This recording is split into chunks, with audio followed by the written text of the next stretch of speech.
Coucou, c'est Hélène, créatrice de l'école du Nouveau Monde. Aujourd'hui, parlons peu, parlons bien des émotions, et notamment de celles qu'il faut cultiver sans modération. Oui, parce que c'est bien beau d'apprendre à vider le trop-plein et à apaiser les tensions, mais encore faut-il après se motiver pour se remplir de positif. Et ça ne se fait pas tout seul comme par magie. Et non, il s'agit d'un vrai sport auquel peu d'entre nous sont formés. Alors voici 5 clés pour cultiver la joie et l'incarner au quotidien. La première clé consiste à rééduquer votre sourire, car il a tendance à être un peu coincé, figé. Pour cela, rien de mieux qu'un entraînement avec un crayon ou un stylo, afin que notre cerveau puisse comprendre qu'on est prêt à être heureux. Et oui, le sourire est à l'origine de notre joie.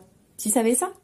La deuxième clé est un médicament que nombreux connaissent, mais que très peu utilisent, le rire. Et il ne s'agit pas d'un rire pincé, mais d'un rire de baleine, d'éléphant ou celui d'un enfant. Il paraît que les enfants rient 3 fois plus que les adultes. Qu'est-ce qu'il se passe en grandissant? Et puis, quand vous serez familiarisé avec le rire, pensez à rire de vous. L'autodérision est une bénédiction. La troisième clé maintenant, être en gratitude. Et pas seulement en offrant des remerciements de politesse, non, mais en adoptant une réelle posture de gratitude envers la vie, envers ce cœur qui bat, envers ce corps qui marche, pour ces personnes qui nous entourent et ce soleil qui nous réchauffe. La vie est un vrai cadeau. Soyons reconnaissants. La quatrième clé nous rappelle de garder notre âme d'enfant. Oui, parce que la vie est un jeu et qu'il faut arrêter de la prendre beaucoup trop au sérieux. Et pour cela, faisons des activités qui n'ont peut-être aucun sens, mais qui nous font du bien. Dansons, chantons, sans aucune pression ni obligation. L'idée, c'est simplement de reconnecter avec cette insouciance de l'enfance. Cap?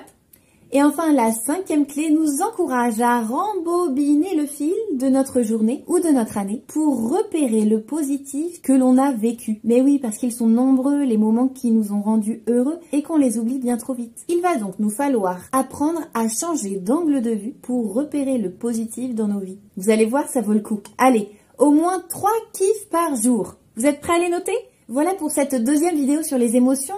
Pour continuer à l'incarner en chaque instant, n'hésitez pas à aller écouter le podcast et notamment la clé numéro 6 sur la joie et à découvrir tous les outils de cette école d'un genre nouveau pour devenir un alchimiste des émotions. Le but chez nous, c'est d'apprendre tout en s'amusant. Et ça marche pour les petits comme les grands.